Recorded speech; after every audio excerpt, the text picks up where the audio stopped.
Everything was looking good. Except for my beard. My beard's a little messy today. I'm going to have to get me one of those beard straighteners I see on Instagram all the time. Oh, what? I like that they know you have a beard. They're beard straighteners. Well, I mean, I don't know. Maybe they scan my pictures or something. Yeah, Maybe they do. All right, let's do this. What's up, everybody? My name is Indy, and the gentleman sitting right next to me, that's Mr. Jay Powell from Powell Group Consulting. And as it says right above, this is Indie Game Business. And today we have Jeff Hardy, not the wrestler, from F84 Games. So don't look him up in the phone book and give him a call because he's not the wrestler. So no, Or he may be. he may have been. Right. Maybe he secretly snuck off and started a game design company or a game company. So, welcome to the show, Jeff. Appreciate you, deciding and being generous enough to be on the show fairly last minute. yeah. But Thanks for having me. This is why we do this. So Jeff and I had a conversation about 2 weeks ago, and it basically boiled down to us ranting about different things in the industry and talking about all the stuff that has changed and what hasn't, and just kind of, being two grumpy old cynical guys, in the game space. So I was like, you got to come on the show and we'll talk about the stuff again. And so that's what we're here. Tell everybody, give us a little bit about your background and how you got in the industry, and then walk us through, what you've done, over the last 10 years with the company. Cool.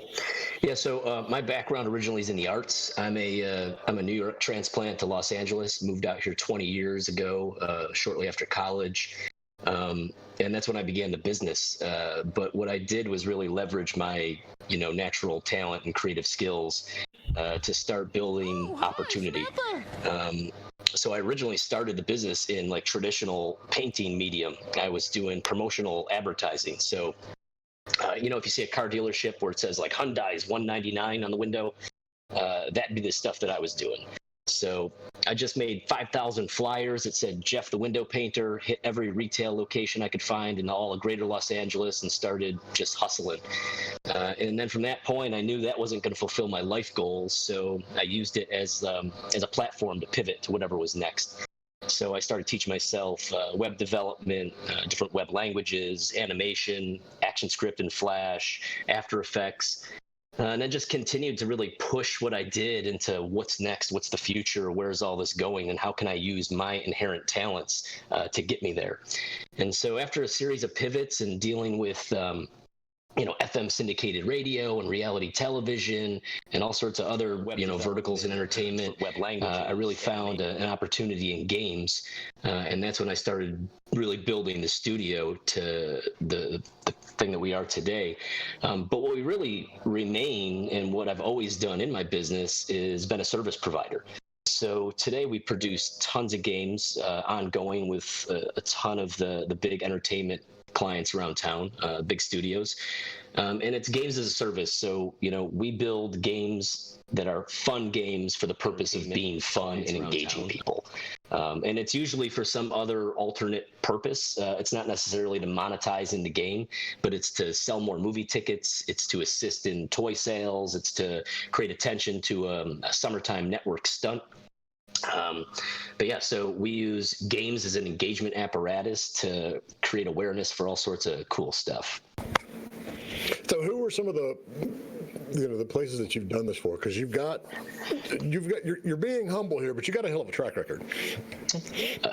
Yeah, thanks, man. I mean, really, everybody from Disney, Warner, Mattel, Hasbro, really, games became relevant to me when I was doing some creative service back in the day for Activision. I produced a bunch of cutscenes for some of the OG Call of Duty stuff. I was doing National Archive research and pulling stills from the put into the original games. I ended up doing the movies for Road to Victory, which was the PSP title they did with these kind of obscure battles. But when I was doing that work with Activision, it was like, games are really the thing that everybody is going to be engaged in. If I'm looking forward, what I try to do in our business is just understand what's tomorrow, right? How do we maintain relevance, and how do we continue to grow and mature our business and create opportunity in the future? And that's not by sitting on your hands and doing the same thing every day. That's by what's next. And I'm constantly looking for what's next. So we're doing all that stuff for, like I say, those big corporate entertainment guys. Our business ranges from entertainment giants like Disney to, consumer banking groups like Wells Fargo. So it's just really, though, games is a tool of engagement to create awareness around whatever it is you're trying to talk about. So one of the things that we were talking about before we went live, before we get into a lot of the deep details on running your company and doing all the things that we know you got to do to stick around for as long as you have. And so for those of you who may not know, if you make it 5 years in games, you're considered a veteran. And Jeff's been doing this for well over 10, so he's up there in the category with me, which means you might be a bit of an idiot if you've been doing this for that long. But so let's detour real quick and talk about GDC and what we were talking about with the coronavirus and all the stuff going on every day. We got more people dropping out of the show. So far, the big ones are Amazon, Facebook, Sony, EA. Seems like I'm missing somebody. And, we're managing the show for 7 clients. And so we've got every day emails coming in. I'm not going. And so one of the things that indie game business does, with our real company, the Powell Group, is we have these virtual conferences. We've got one scheduled for early April, but there may be an announcement coming out, shortly that has to bleed into all of this. What is your thought? I mean, you're not in San Francisco, but you are out there on the left coast, a lot closer to all that mess than we are. What do you are you going to GDC? Were you going to go to GDC? What's your take on all of this? So I've got a ticket, I've got a flight and a hotel. But honestly, it's on my mind whether or not I'm going to actually be able to pull the trigger and do it. I think health is the most critical thing we have, and one thing I don't want to do is get sick.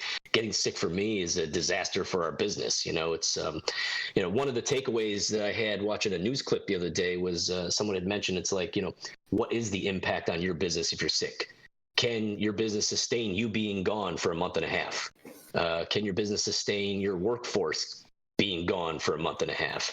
And in a small studio like this, like every day, every hour, every man and woman counts.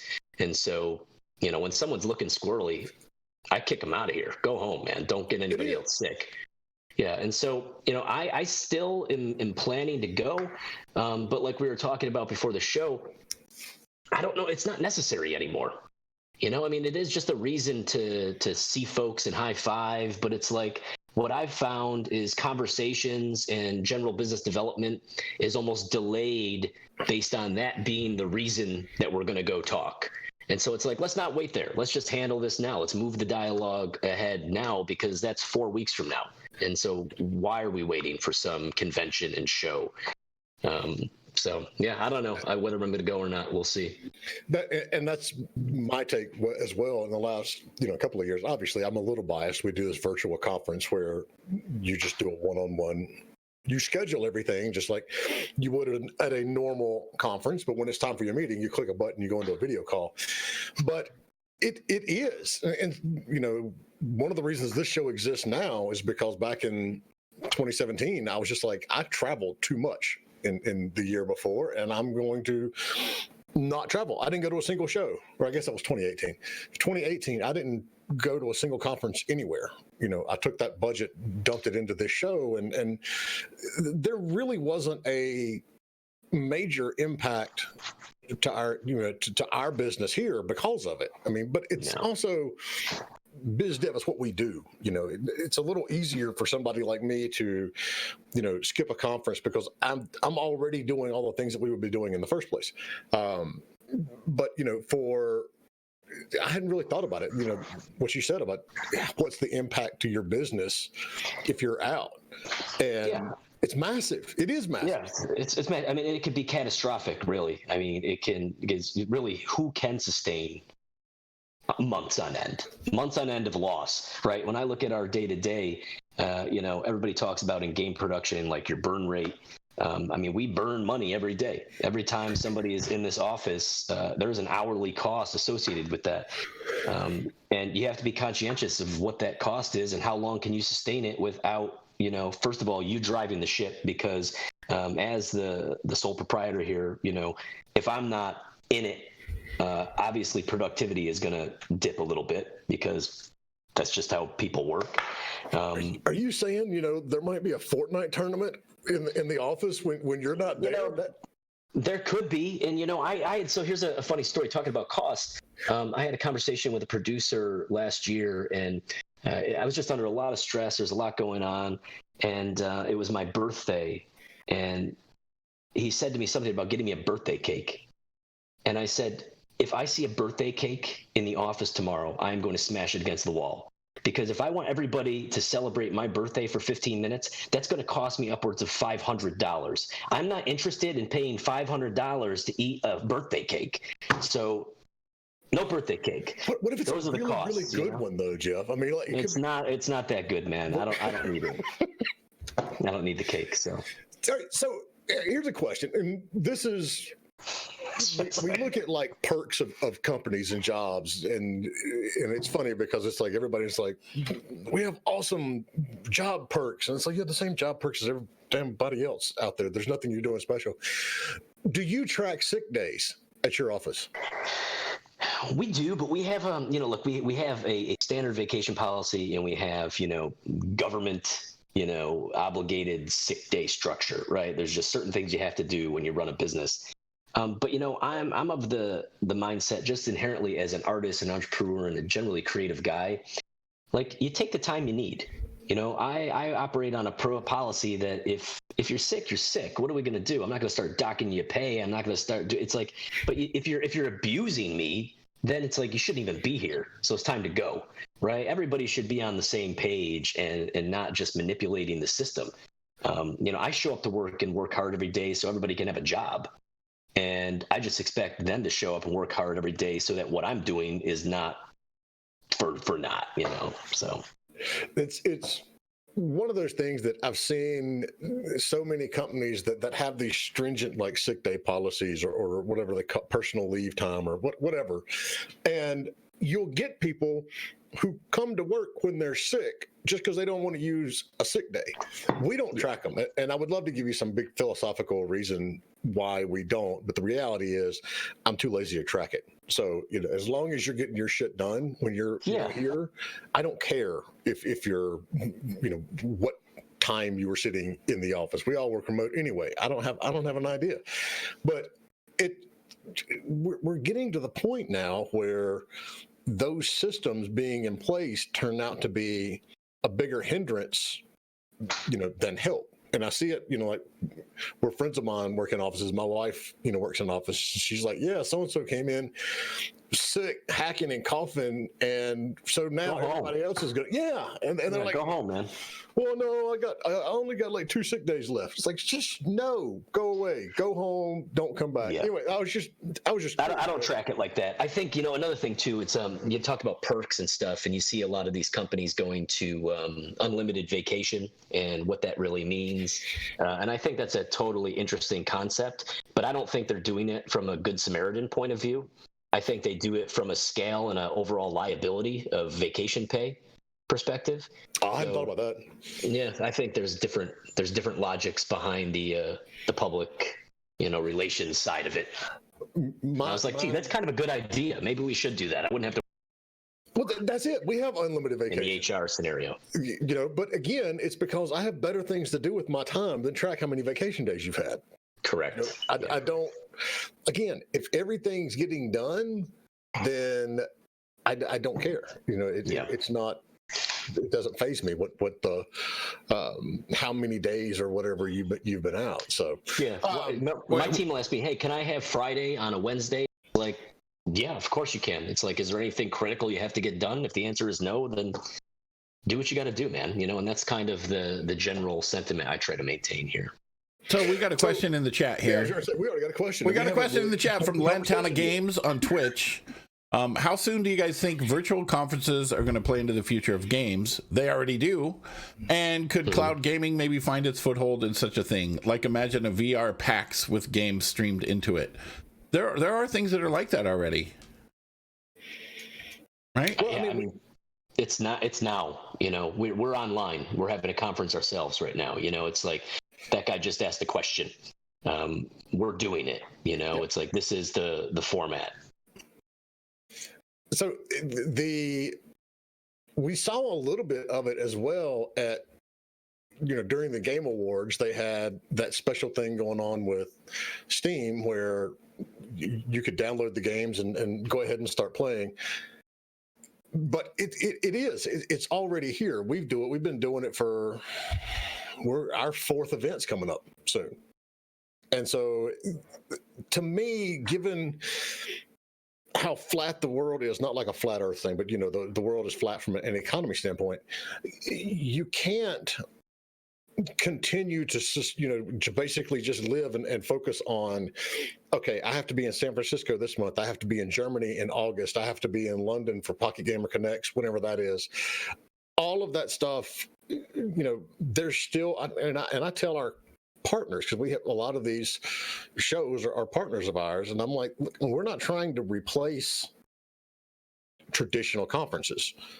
All we're saying is, there are a lot of people who can't necessarily afford to be at these shows, or like right now don't want to go or can't go because of this virus concern. And here's another option for you. Yeah. And so to me, we're already there. You just said something, affordability, and I think from an independent perspective, it's like, fine, if you're a multinational conglomerate, you can afford all sorts of stuff, right? You can have a huge booth, you can bring people in, you can do whatever you want. But when you talk about running a small business and you have to be budget conscious and look at every dollar you're spending, I just got a GDC email the other day about, here, get your indie booth, you get 8 passes, this and this, and it's $10,000. Yeah. And I'm like, no fucking way. I'm not going to do that, first of all, because what am I going to get from that? What's going to happen by doing that, right? It's a very expensive, PR moment. That's it. You could take $10,000 and roll into a really good operation and probably generate more visibility and eyeballs around whatever it is you're trying to promote. And that's just the cost of the thing. If you're going to bring 8 people, then what's the cost of lodging, transportation, daily accommodations? It's like you're now all of a sudden your $10,000 bill is a $15,000 nut. Oh, it's more than that. Yeah, I mean, I'm being conservative, I mean, just for me to go for a week, and I'm on the East Coast, so, I'm going to have a flight with at least 2 legs because there's no direct flight between here and there. By the time you're in a hotel for 4 or 5 nights, you have your GDC pass, your food, and you can't even go to like the little diner and get breakfast for less than $15. Yeah. It's easily $5,000 to $10,000 for one person. Yeah. A couple of years ago, we had 23 clients at the show. Never again, by the way. But I had 4 people there. And when I travel, it's like, look, I don't have a whole lot of standards when I travel, but I don't want to share a room.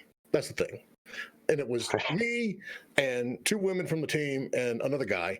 And I'm like, I'm not sharing a room with you. So I can't tell the women, okay, you 2 have to share a room, but we're not. 4 hotel rooms for 4 nights, easily, even then it was $350, $400 a night. Mm-hmm. Flights, tickets, it's absolutely insane. Yeah. I think something you're talking about here too. It's like, it's one of the things about these companies. Like, if you look at these conferences, they're almost like a traditional brick and mortar business, right? And their revenues are centered around that event.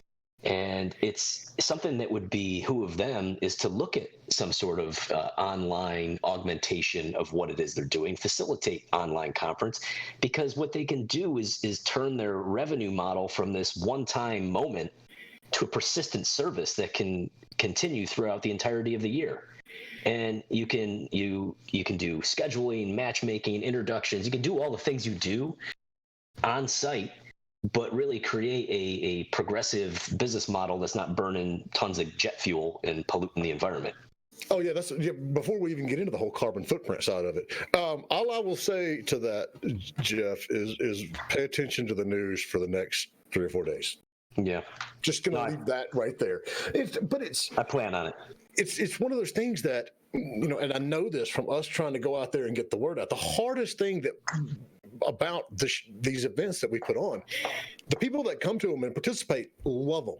I mean, just every time we do it, we get wonderful feedback on who's there and the meetings, and there's all these benefits involved. I mean, one of the most basic ones that you don't even think about when you're scheduling these things is you have a 30-minute meeting with somebody. You're going to get there 5 to 10 minutes late because you had to run from somewhere else. You're going to rush through whatever you're saying, and you're going to have to leave 5 to 10 minutes early to get to your next meeting. When you have a virtual conference, if you have a 30-minute meeting, you legitimately have a 30-minute meeting. There's no like running back and forth, but it's absolutely like pulling teeth to get the press and the industry to pay attention to what we're doing. Because if you look at it, and I'm not trying to go like deep state conspiracy theory, this is just an absolute fact. Most of the major media outlets are owned by or own a traditional conference. Yeah. And they don't want to.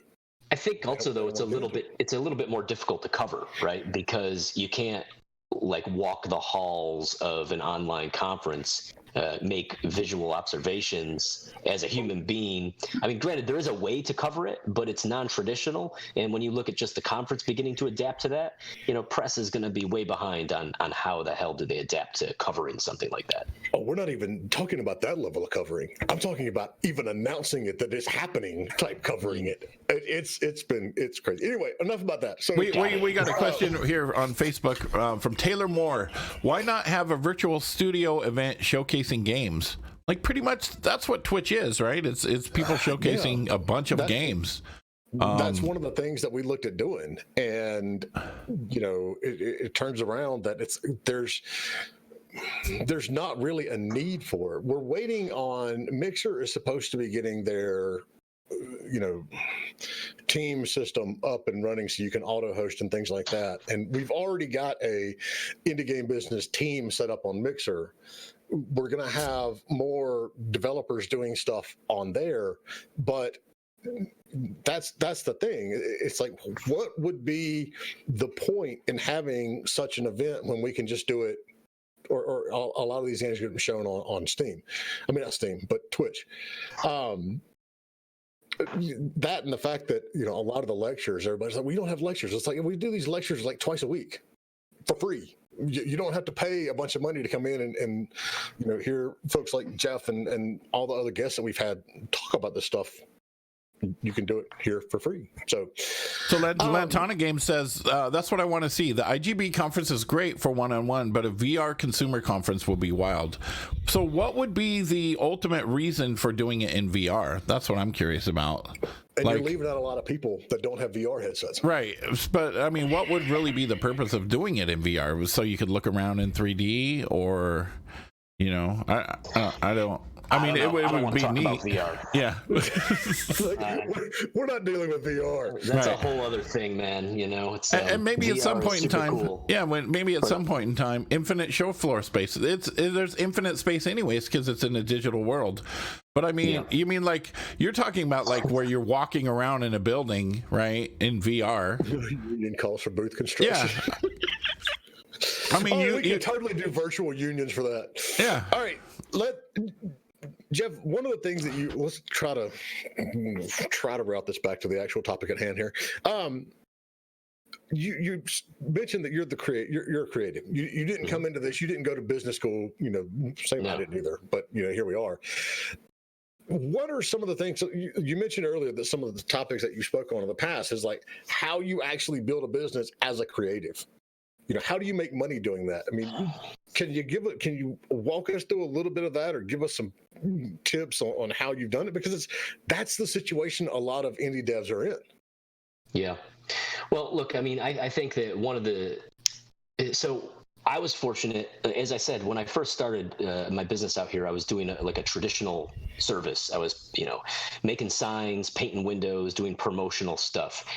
I was fortunate to have had an apprenticeship with a small entrepreneur, independent sign guy back in New York, who basically taught me all these skills. I had an inherent creative skill, which I could paint and draw since I was a kid. But he showed me how I could translate that into money. Like, hey, you can paint? Well, here's a commercial art service that you can leverage and go do. And one of the things he said to me, and this is super important, was that if you want to start a business, the first rule of thumb is get a job.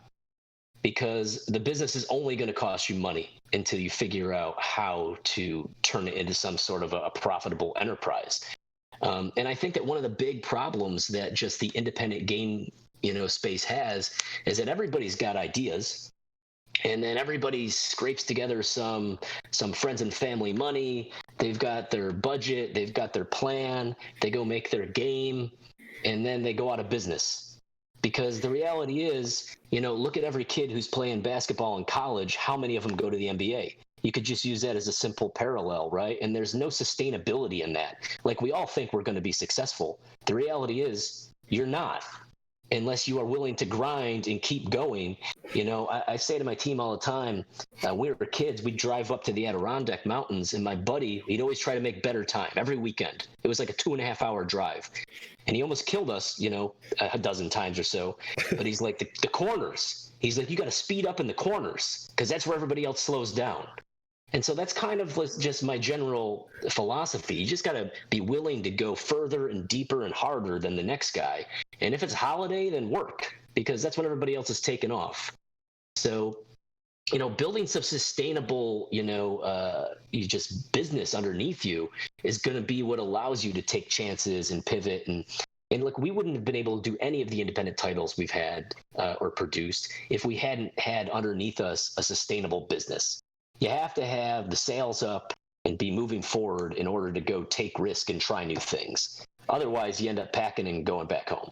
All right, and so that's a very interesting point, because I call it the treadmill. And it's hard to, once you're on that treadmill where you're doing contract and work for hire projects, it's very hard to get off that treadmill and start doing your own IP. I've seen countless studios fail doing it. Yeah, I mean, my first company, that's what happened to us. We tried to make that jump, didn't work.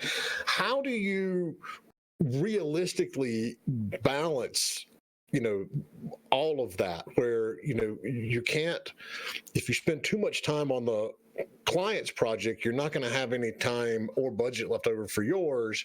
But if you don't, then you're going to have an unhappy client that's going to turn around and you listen, your project is secondary.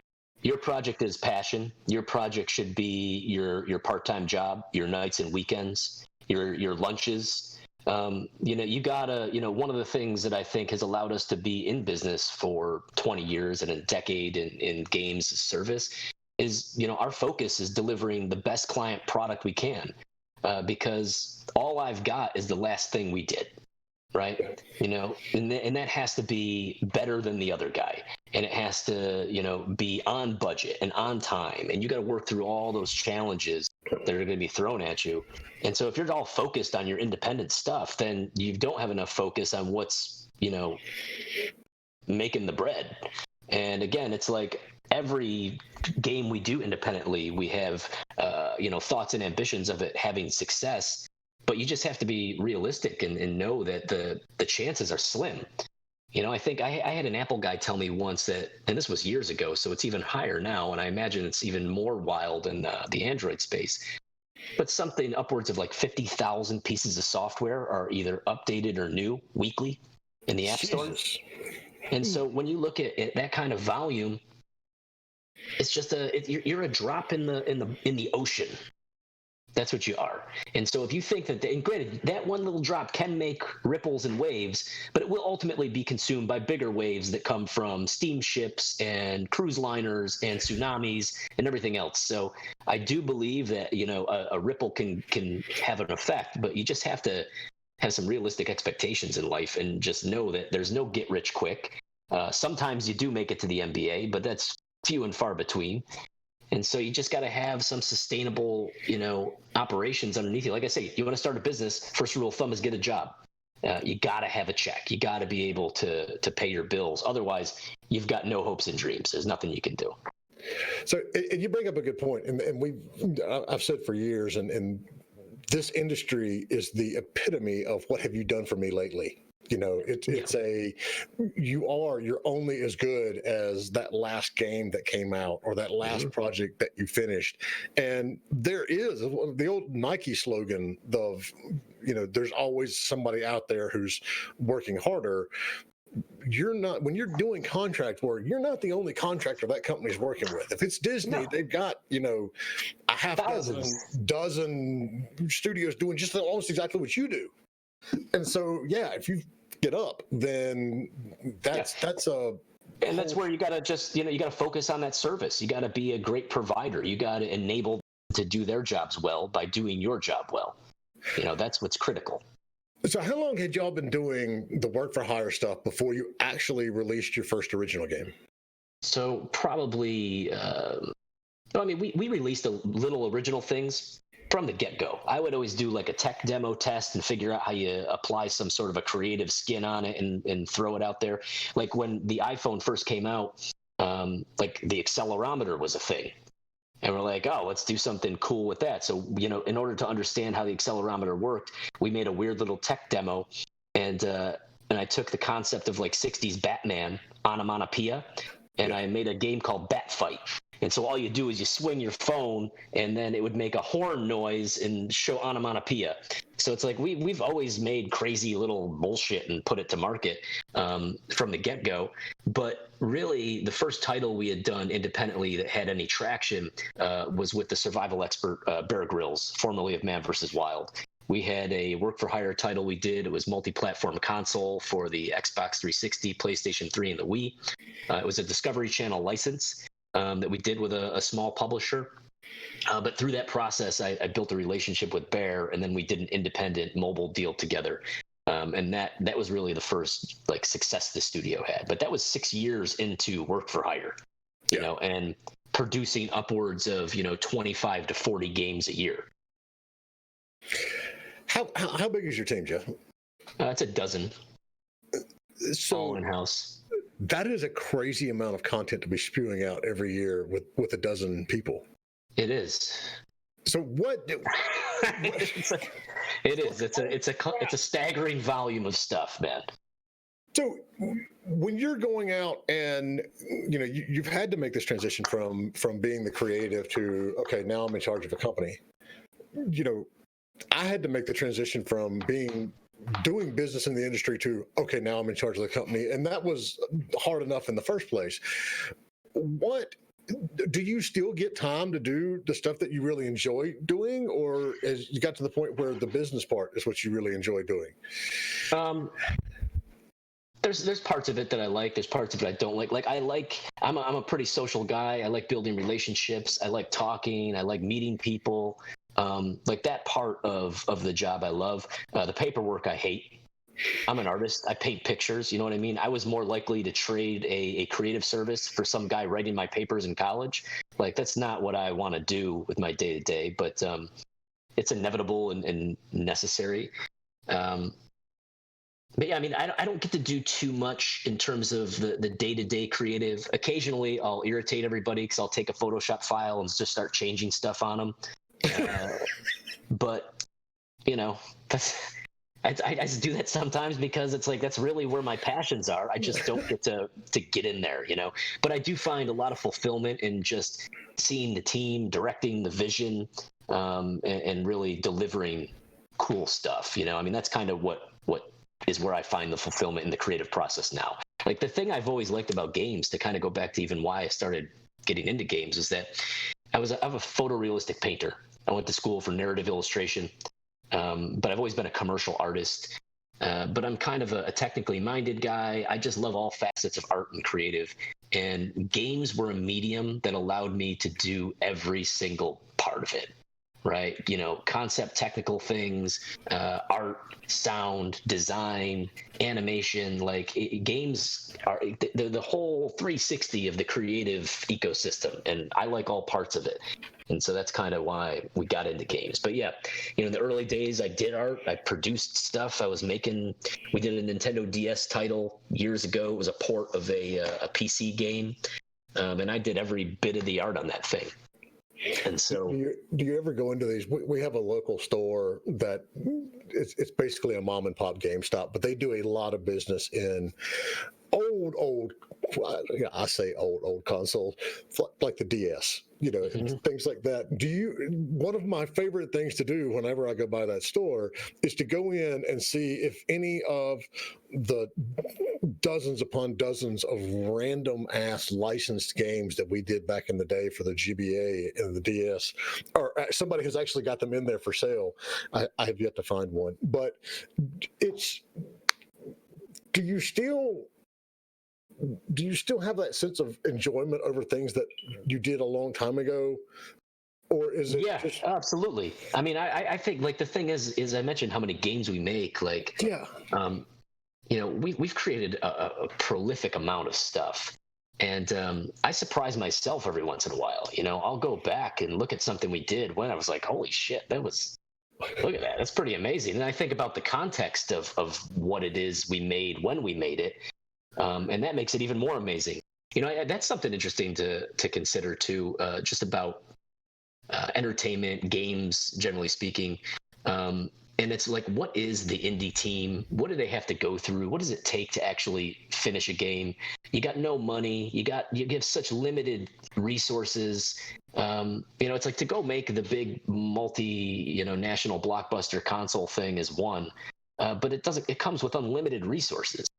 Right, I really believe that true the games business is really independent. There are guys that are really sacrificing to make stuff, and I have way more appreciation and respect for folks that are figuring out how to get it done, that are doing this day job so they can put their nights and weekends into this other thing to really create just fun entertainment for everybody.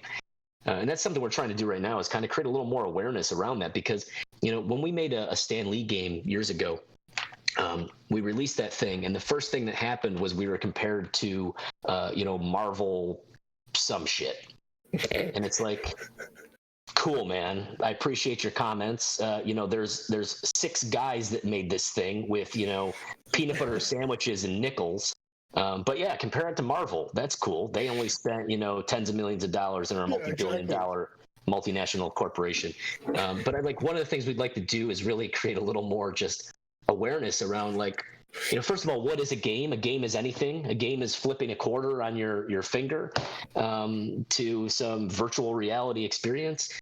But, that comparison really drove to me. It's like, man, there's a missing link in the communication structure here with the consumer. It's like, I'd love to really do a better job, creating awareness around that for people. This is what drives me nuts when I'm watching like the E3 press conferences or the Game Awards or something where, we have people on stage presenting stuff, and then we have like the general masses out there commenting on it. And it's like, the minute they show an indie game, the chat fills up with, oh, bullshit, stupid indie games, blah, blah, blah. And I'm like, you need to realize that 90% of these AAA games that come out have evolved from an indie game built by an indie team somewhere in the last 2 to 3 years. Yeah.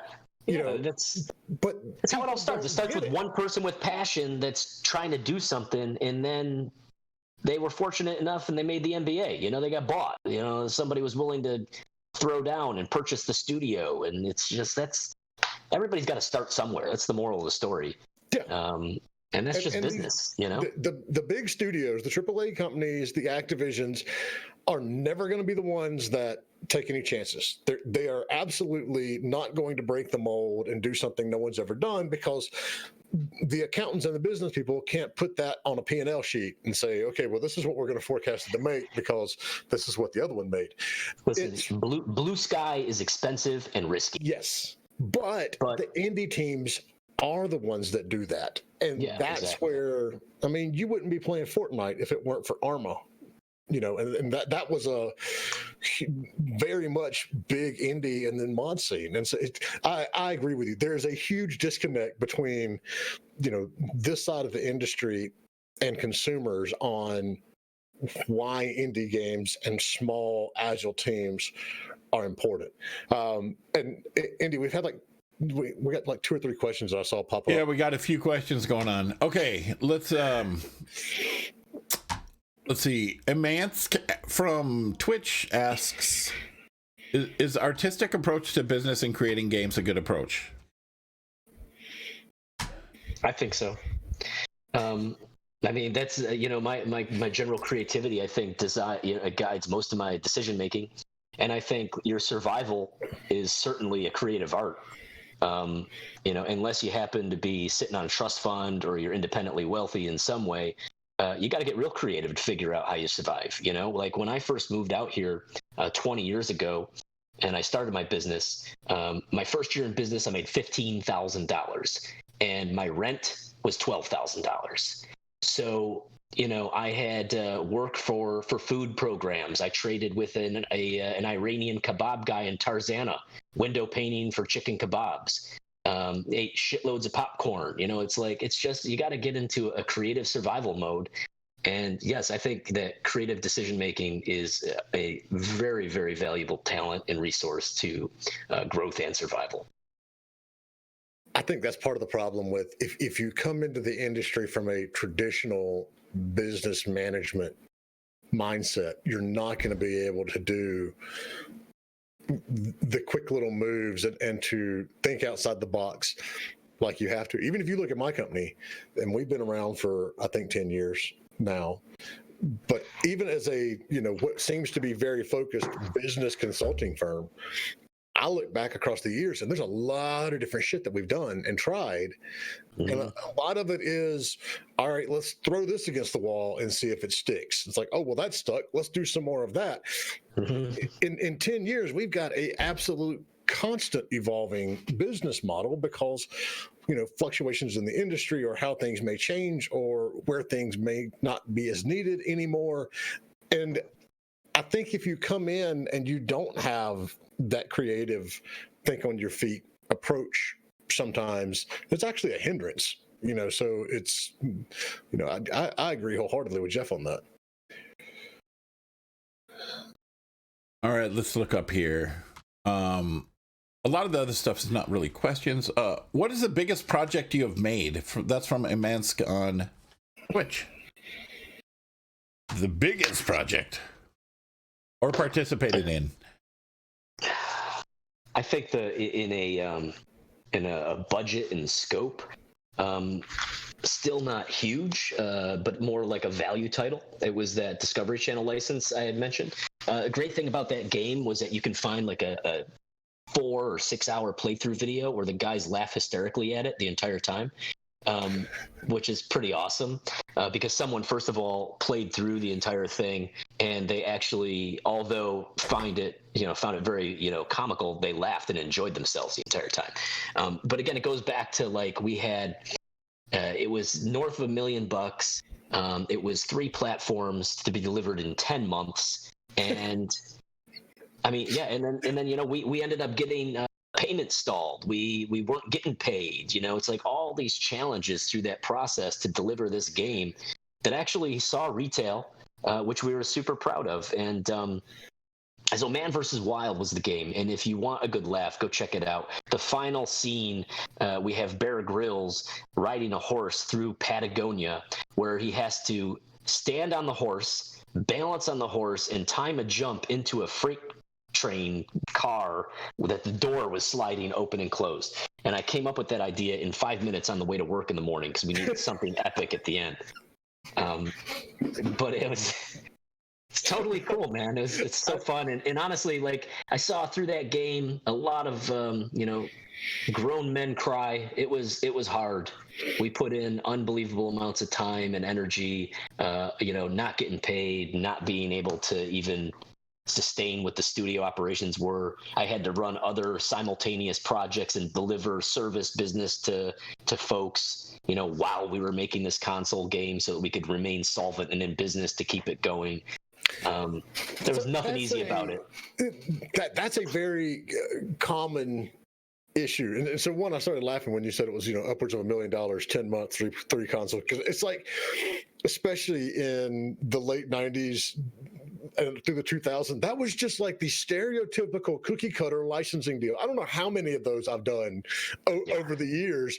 And a lot of them weren't over $1 million. A lot of them were sub that. And it is, it's like, okay, you have to, you got to ship this in 10 months. Yeah. How did you, and what's your advice to other indie studios who are being slow paid by their publisher or by the license holder or whoever's actually funding this contract work? What is your, advice and strategy on how to get paid? So first, before you even get into it, just, have someone look at your contract, someone who knows more than you. Like that's critical, because someone always knows more than you.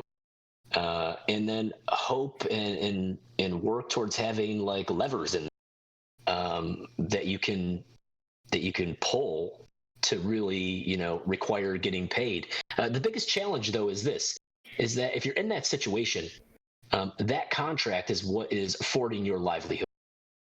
And so if you are requiring to get paid on time to, remain solvent and deliver this thing, you're just kind of in a catch-22. It's like someone once told me early in business, you can't say yes to everything. It's like, well, yeah, beggars can't be choosers either. So, what all I can say is that it's just critical to have, somebody with some real knowledge look at your agreement, make sure that it is as favorable as possible. It's not going to be favorable at all, but just in some sort of, tolerant level of favorability for yourself so that you're not screwed. I would say too, the crazy thing about that deal was our publisher at the end of it ended up going bankrupt. The deal was $1.5 million. We got shorted, I think, $250,000 of the production budget. So I ended up, funding that thing to a degree. 3 years later, I got the notice of the bankruptcy settlement. And I was like, oh, cool, look at this. I saw that they were going into bankruptcy and like you were one of the 500 creditors that they owed money to. And I'm like, all right, cool. And then randomly I get this check one day and I'm like, oh, and like I say, they owed me, north of $200,000. And I open up the check and I look at it and it was $700. And I was like, sweet. It's better than nothing. That was a good laugh anyway, Hey, it paid something that month, it paid the electric bill. I'll take it. I'm not gonna argue. It is, and you get stuck as a small developer when you're doing this stuff. If you only have one project going on, one of the things I always tell devs is one of those key things to look at in your contract is how long approvals take and how long you get paid. Because if you go in and your contract says that they have a month to approve something and then a month to get paid, you're looking at a 2-month swag there in between sending, and that's without changes and any of that shit going on. But one other thing I would add too, Jay, to that point too. One thing is that I, at the beginning of making games and doing like larger contracts, that you got to look at like where is the effort going to be applied, right? When is the team working at like full ramp, and then what are the cash payments? How do they align with that? Because typically speaking, the publisher is going to want to go in with limited risk, right? And backload milestone payments, but that's not when you need the money. You need the money when you're making the game at the beginning. So you want to make sure that your structure for getting paid aligns with what your projected use of human capital is going to be along that production process. And a very key part of what Jeff just said is, understanding your pipeline and understanding how long it's going to take something. Because if you fuck up on your planning and you say, okay, it's going to take us 3 months to get to alpha, and it ends up taking you 5, You're then done. yeah. It's one of those things. The two things that a lot of these game curriculums at universities don't teach is business and production. And I talk to producers all the time who completely get shit on by consumers. They're like, "Oh, well, you're just the producer on the game. You didn't really work on it." That producer is generally the one to make sure you got a game.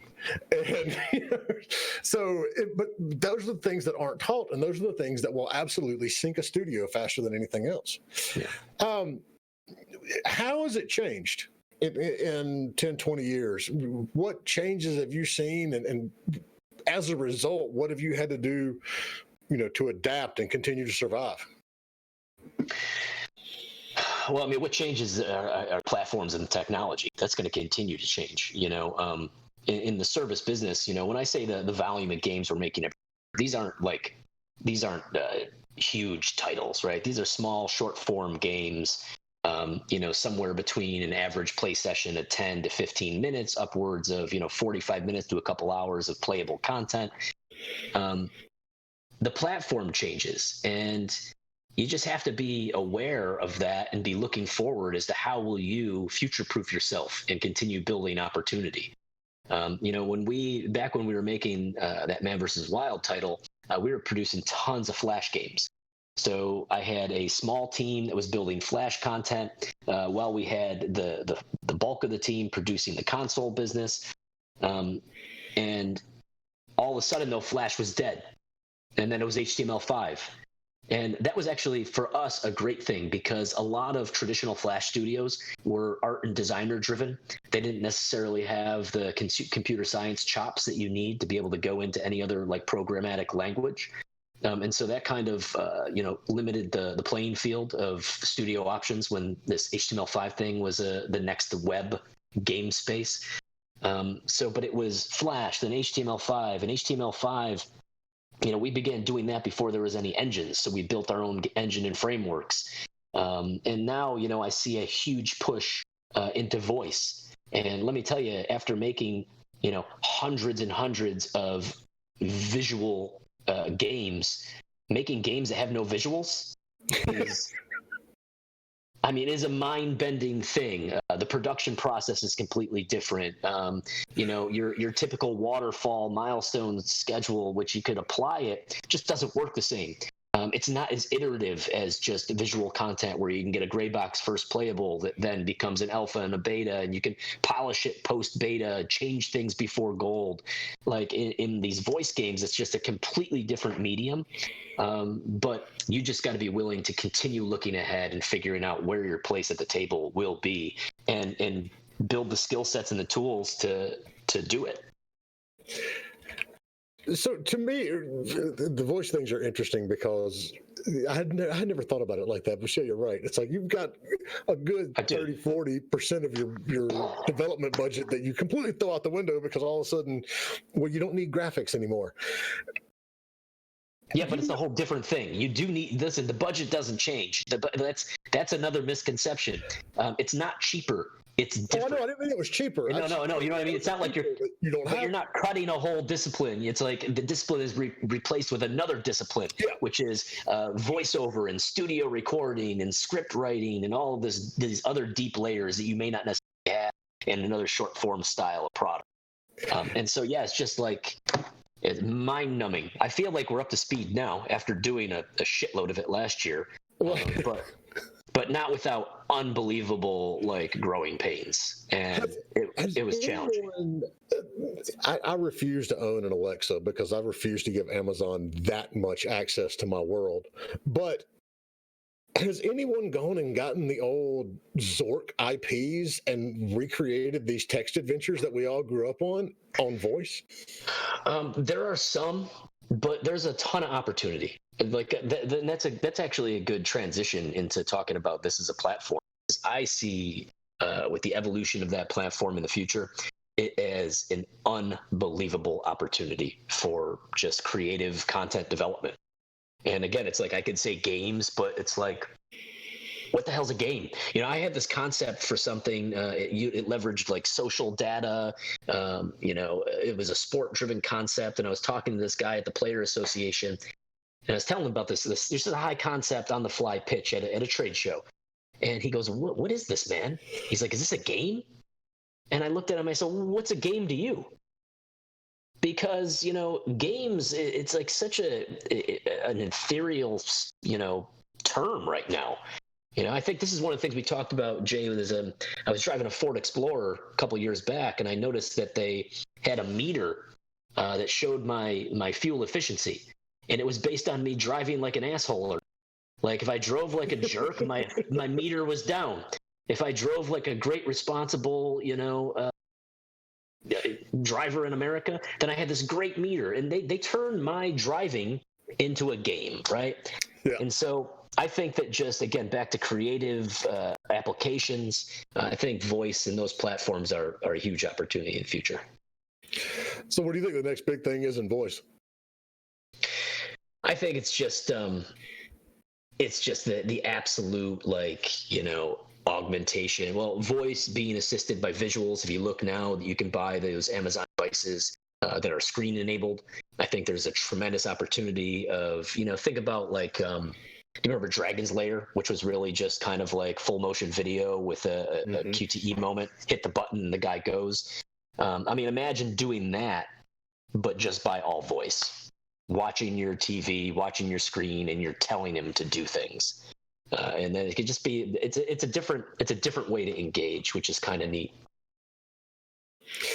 I mean, they are, to me, they're still so focused around, you know, those two devices that's the only thing that gets me. It's like, where do you, it's easy for me to sit down and say, okay, we're going to do a game. We're going to sell it on Steam and GOG and Epic and, you know, a half a dozen other stores before you even get to the console side. But with voice games, you've only really got two places to sell them. Well, you do, but those platforms are prolific. I mean, you know, you can go buy a small desktop Echo Show for $50. It's literally like a, you know, it's a radio, it's a news apparatus. Like, I watched the debate last night from my desk on this little show that I've got sitting there. It's a full-blown multimedia system that I can just talk to and make it do stuff. Which is pretty cool. Somebody on the comment were talking about the choices in games. If there's no choice, you're basically just listening to an audiobook. Yeah, that's true. But that's one of the things that, you know, I've always loved narrative fiction. Part of it because I love reading, and I was like I said, I was an English lit major. That to me is just the best. And I go and I look and I'm like, I see there's so many opportunities in voice that, you know, so many people aren't taking advantage of. You know, it's still a young platform, man. I mean, it's really only a couple of years old. It's just gaining, traction within, a massive install, base. It's the beginning of it. It is the first couple of years of the iPhone. That's kind of where we're at in voice, I think. And, with Amazon and its scale, I think the opportunities are huge with gadgets. Gadgets are enabled devices that are a physical good that can interact with that apparatus and the skill. So, that's like the first gadget that they had was a button. Like you could play it. So they've got these gadgets. There's all sorts of gadgets you can get that are Amazon enabled gadgets, and essentially like these little Bluetooth buttons. You could put them on the counter and you and I could go head to head on a quiz game.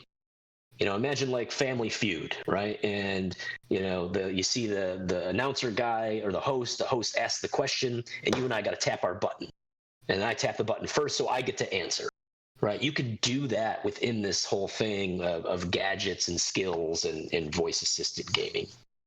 I had no idea we actually had little physical things to go along with this stuff that integrated with it. It's pretty cool, man. That's why I say it's really it's just the beginning, I think, of what the platform is going to be. So we're running up against our time here. No, we are. That flew. I know it does. That's why we end up going like an hour and a half sometimes, because we get in these conversations and like I said, I had 7 questions laid out and we've gotten to 5 of them. So that's pretty good. But yeah. So one, if you're out there, if you're listening, if you've got a question for Jeff on anything from traditional conferences and are they worth going to anymore, and voice games, or running a successful and sustainable contract development studio, put them in chat. We'll see them no matter where you are, and we'll get it answered.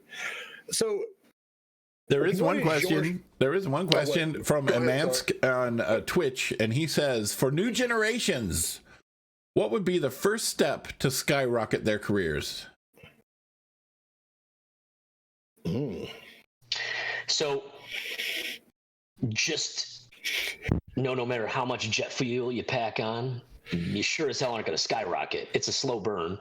But what I say is just be conscientious of all the moving pieces around you and never stop learning.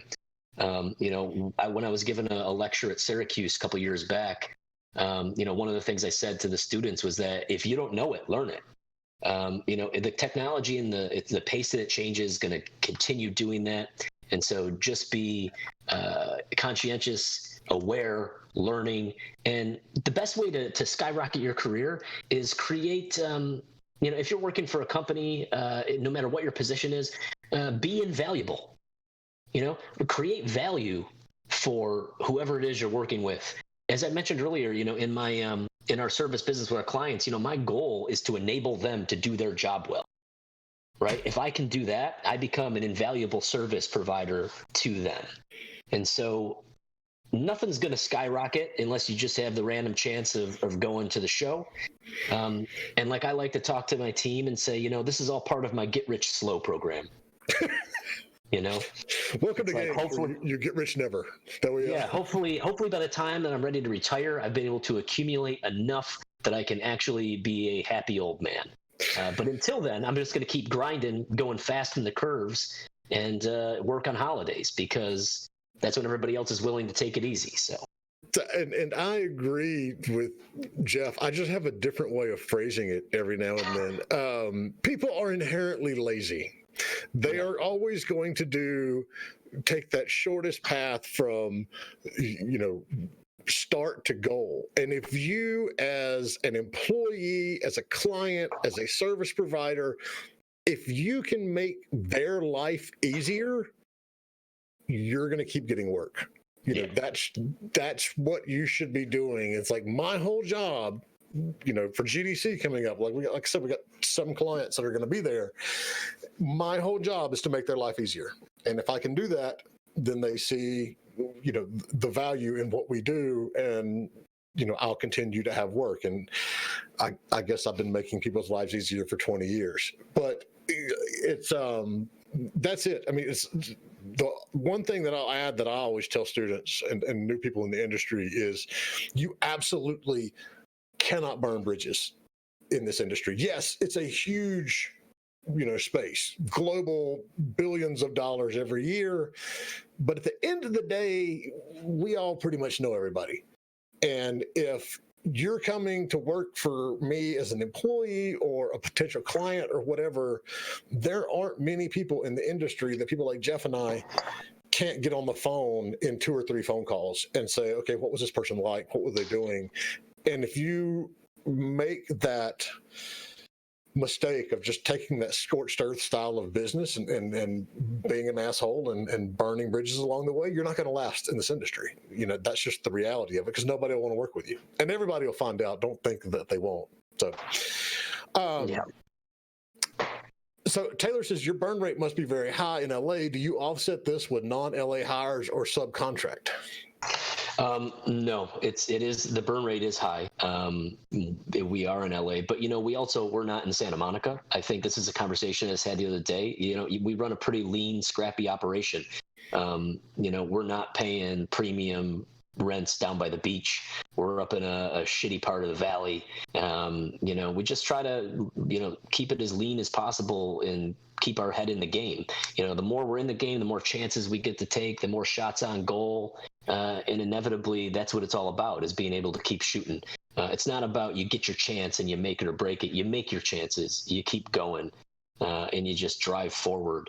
We don't do any outsource outside of the studio, really. If there was a project that dictated it, I definitely am open to that. There's actually new laws in LA or greater California area here having to do with subcontractors, which is kind of shaking up the industry as a whole.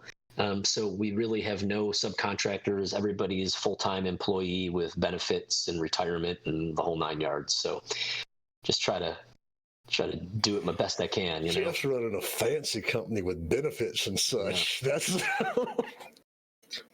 so, hey man, but back to that earlier part of our conversation, you talk about perks, and it's like, look, we're not Facebook.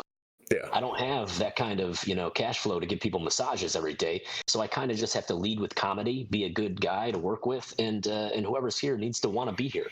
And that's why they are here, is because they want to be here. Because, there's nothing, I don't have anybody shackled to their desk. They can come and go anytime they want. But, my art directors worked with me for 15 years. My lead engineer's been with me for 12. We don't have a lot of turnover, and I think that synergy between the key guys on the team and how long we've all worked together is why we can crank out 30 titles a year.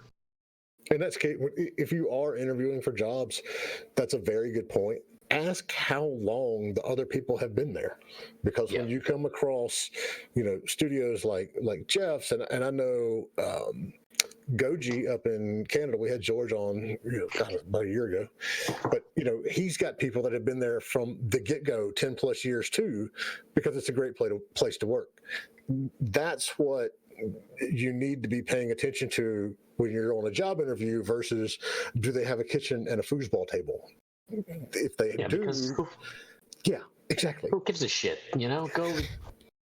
It's like it's not about playing foosball at the office anyway. It's about getting some work done, and do you like the people you're there with? Exactly. That's really the question. I always say if the studio you're interviewing for is proud of the fact that they have a kitchen there, that's because they want you there 18 hours a day. It's not because of something else. So what is your strategy when it comes to maintaining a constant flow of work? Because that's one of the hardest parts for doing contract development, is there's not always a contract available. So yeah. What's your strategy there? Sweat a lot, stay up all night, get a little sleep, but just really just maintaining existing relationships. It's back to that service thing. If we do a shitty job, then people don't want to work with us on the next one. I want to be an extension of their team. I want to provide the best service we can. And at the end of the day, it just takes a long time to get the flywheel running. As we've talked here, I've been doing the service side of games for a decade. So there's inherently a network of people that I've built over the years, and just keep conversations active. And don't sit on your hands. You can't wait for the phone call to come in. You gotta stay meeting new people, always meet new people. I judge my year and my year over year based on the new conversations I have, not the existing ones that we continue to service.